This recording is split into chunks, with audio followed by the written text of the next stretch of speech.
Boa noite. Salles, com todo respeito. Como pode você ser formado em educação física e ser tão rico? Nunca vi um personal com tanta grana. Pode contar os jeitos que você ganha dinheiro? Parabéns, mano. Espero que você não seja da Receita, né? Ele é brother do Pablo Marçal, né? Cara, o segredo é que... OnlyFans? Pô, você me acha bonito assim pra isso? Não, é o OnlyFans reverso. Você é meu amigo, irmão. Sempre vou falar bem de você. Meus amigos sempre falam bem, são os melhores do mundo. Isso daí então, eu acho que a diferença foi que eu entendi cedo que eu precisava migrar pro digital, né? O treinador, o personal, que ele é um cara fechado pro digital, ele tem a limitação da escala dele pela hora do dia. Você tem 24 horas, você dorme 8, sobra essas horas para trabalhar. Então você vira num ciclo ali que a única forma que você tem de ganhar mais é aumentar o valor da sua hora. Mas até que ponto você pode chegar nisso? Então isso foi uma coisa que eu despertei muito rápido. Tanto que eu lembro de um vídeo seu antigo, que você falou assim, pô, peraí, se o nutricionista leva o paciente no consultório, o médico leva... Por que o treinador não pode fazer isso? Isso foi uma coisa que eu fiz no começo da carreira, que eu cheguei a atender em 7 cidades diferentes. Então, eu morava em Recife, então via São Paulo, Rio. Então, eu sempre tentei ser disruptivo do que é a forma de trabalhar do profissional de educação física. E isso me fez atingir a escala. E assim, não é só treinador, qualquer profissão hoje que você saiba usar a internet, você vai monetizar de um jeito legal.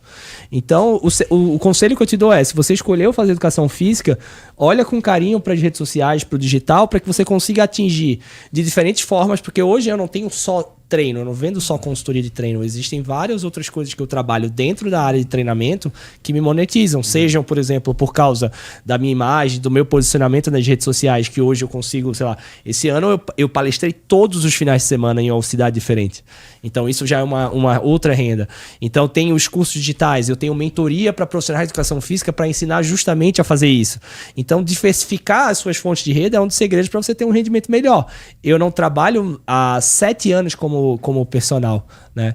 Então faz 7 anos que eu não chego lá para treinar. Voltei a fazer agora com o João e a mulher dele. Mas fora isso, eu abrir sua cabeça pro digital, porque é o que te traz escala. E não é só educação física, nutricionista, sei lá, tem gente que cobra 10 mil reais para fazer uma sobrancelha. Então, o segredo meu é o mesmo de todo mundo. Trabalha na internet, faz o digital ampliar a tua escala. E assim você consegue... Salles, eu não concordo com você, sabe? E eu vou me permitir falar isso porque, primeiro, não é elogio, é uma crítica, tá? E porque eu te conheço faz muito tempo. E segundo, porque eu sigo você e observo a sua forma de comunicação. O que você tem, cara, você consegue estabelecer uma conexão muito boa. Eu acho que o profissional de educação física, ele é um cara que é muito comunicativo. Ele fala muito bem, mas poucos escutam tão bem quanto você. Eu acho que você é um dos profissionais, no geral, que eu conheço, que escutam muito bem.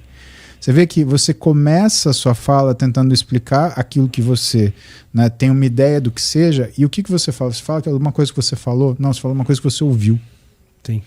E a sensação que eu tenho é que profissionalmente você tem uma capacidade, você transferiu essa capacidade de ouvir que para um treinador é fundamental, para um treinador de sucesso. Um treinador de sucesso nunca vai pegar uma pessoa e fazer uma coisa que ela não tem condição, ou então vai deixar de ouvir ela dentro daquilo que é o limite dela. Sim. Né? E você conseguiu expandir isso dentro do digital. O conselho que eu daria, se essa pessoa se ela tem você como modelo, o que ela deveria copiar não é o que você fala, é o quanto você escuta. É o quanto você é capaz de aprender com o ambiente que está ao seu redor e poder reagir a ele dessa forma. Isso é uma das coisas que eu mais gosto em você, inclusive. Eu acho... Assim, claro, eu concordo 100% com isso. Mas é o que eu falei, assim, a escala é o que te permite, em qualquer profissão, fazer com que você tenha a capacidade de ganhar mais, né? Jogar, basicamente pensar numa forma que, como é que eu expando o que eu tô fazendo, né? Exato. É aquilo que você falou, tem um limite de horas por dia. Sim. E um limite de... Eu só posso estar em um lugar de cada vez. Como é que eu faço para expandir isso? Tanto que, e as redes sociais são uma ferramenta. Tanto que eu sou formado eu comecei a exercer a profissão em 2017. E eu trabalhei como personal, assim, eu nunca trabalhei em academia, porque eu já migrei direto eu já fazia consultoria desde o início, mas eu trabalhei dando aula de personagens particulares por 7 meses. Depois eu migrei 100% para online. E eu comecei a fazer isso porque, se a gente for falar, olhar o cenário hoje da educação física, os personagens se preocuparam mais com isso ali depois da pandemia, né? Quando começou a fechar as academias, os caras tinham que continuar ganhando dinheiro. Eu falei assim, eu tenho que conseguir fazer alguma coisa online. Só que naquela época eu já estava muito na frente. Então hoje eu tenho uma estrutura, por exemplo, hoje eu tenho 12 funcionários trabalhando para mim. Então eu sou literalmente uma empresa onde na minha empresa eu sou o treinador. E isso permite que eu consiga escalar mais. Então, assim, você se vê como profissional de saúde também, claro, porque antes de mais nada eu sou profissional de saúde, eu sou treinador, mas você tentar empreender dentro da área. Que é o que faz fazer a diferença, né? E o cara saca pra caralho também, né? Ajuda a tu saber um monte do que tu tá ensinando, né? Eu acho que essa é a primeira coisa. Mas, por exemplo, mesmo que você tenha competência, o cara que estudou isso, ele é um cara que foi Nobel. É um cara chamado James Heckman. E o James Heckman, o trabalho mais importante dele é um trabalho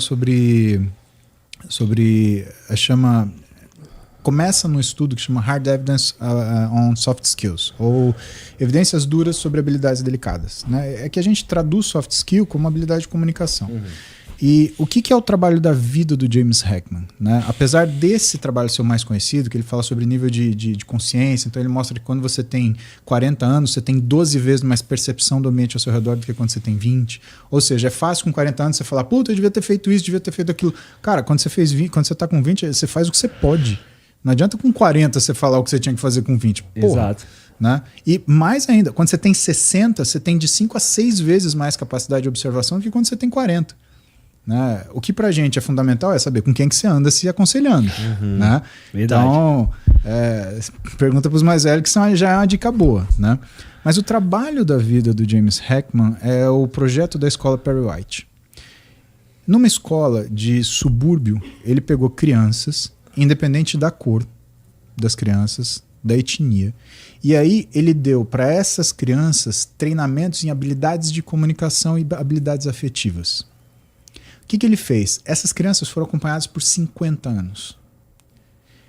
O que ele achou como maior fator de diferenciação do que era a capacidade de escala social dessas crianças, escalada social dessas crianças, as crianças se deram bem, não era a quantidade de estudo, não era a qualidade de estudo, era a capacidade de comunicação.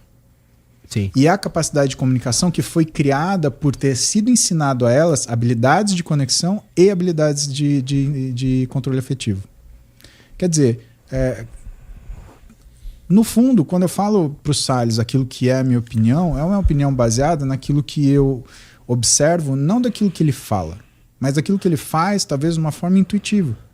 Sim. E que, assim, eu acho que o profissional de educação física, dentro do que é todas as profissões que a gente tem, ele é uma pessoa diferente. Porque, cara, como que você aprende que você perdeu, você não é um derrotado? Como que você aprende que porque você ganhou uma coisa, você não é invencível? Você aprende com esporte, cara. Então, eu acho que um bom profissional de educação física na sua vida, ele muda a sua perspectiva. Eu tive 3 excelentes profissionais da escola, né? Eu tive o tio Matheus, cara, que era o cara que ficava na regra. Eu tinha a tia Rosinei, que era aquela que, passava os esportes, você tinha que fazer perfeito a porra da bandeja do basquete, eu era um tosco, né? Eu tinha a tia Bel, né? E a Bel, na minha época, na educação física da escola, cara, tinha aula de jazz. Meu irmão... Na minha também. Tá louco. E pra fazer educação física, você tem que fazer dança regional também. Tive. Puta que Fazer apresentação dançando? Eu morro de vontade de fazer educação física, mas enquanto tiver dança, eu não vou fazer, porque eu não sou uma pessoa dançante, né? Não conte comigo pra isso. E, cara, foram essas pessoas que me ensinaram a levantar. E mais importante do que, não é porque você perdeu porque você é um derrotado, porque é muito fácil você entrar num ciclo de autocomiseração e achar que a culpa é do mundo e você é um coitadinho, e aí sim você se ferra, né? É você achar que você é invencível quando você venceu uma vez só. Exato. Isso acho que é o maior risco que a gente corre. Nunca senta em cima de uma vitória. Exato. Isso é o maior perigo, né? E assim, dessa forma, eu entendo que o profissional de educação física, pelo menos na minha história de vida, foi determinante para eu conseguir desenvolver essas habilidades que fizeram com que eu visse pessoas, né, se terem sucesso a partir disso. E eu pude aprender isso. Porque, cara, sucesso é uma coisa que você aprende. Exato. Olha o comportamento de quem tem sucesso. E é o que eu sempre digo, não olha para o que eu tenho, olha para o que eu faço. O que eu tenho é só consequência do que eu faço. Então eu não sou definido pelas coisas que eu compro ou pelas coisas. Isso é consequência do meu trabalho. Você não é possuído pelas coisas que você possui. Isso só mostra o potencial que eu tenho quando eu faço o meu trabalho bem feito. Mas você não tem que focar nisso, não tem que copiar o meu prêmio, você tem que copiar a jornada. Que foram 8 anos para sair de uma família de classe média baixa para chegar onde eu cheguei. Então, tenta se espelhar na história, naquelas que são as práticas, naquilo que eu faço todos os dias, de produzir tantos conteúdos, de disponibilizar tanta coisa para tanta gente. E aí, quando eu sempre digo você trabalhar buscando sucesso, não fama. Porque a fama, às vezes, você faz até coisas que não são boas em troca disso, né? E existe até má fama, né? Exatamente. Então, sucesso. O que é sucesso? Eu me propus a botar essa garrafa aqui e eu tive sucesso. Eu vou reproduzindo um monte de sucesso, aí talvez a galera comece a ouvir falar disso. Mas eu me proponho a ter sucesso. Então, eu vou fazer a melhor consultoria para os meus alunos aqui. E isso vai espalhando. E chega um ponto que é inevitável você ter o retorno financeiro. Fama é diferente de relevância. Bem diferente. É diferente de impacto. Né? Que é o que o pessoal busca na rede social, né? Você não tem que buscar ser famoso, você tem que buscar impacto naquilo que você fala. Exatamente. É o quanto você impacta as pessoas. É isso que é. Eu concordo 1000.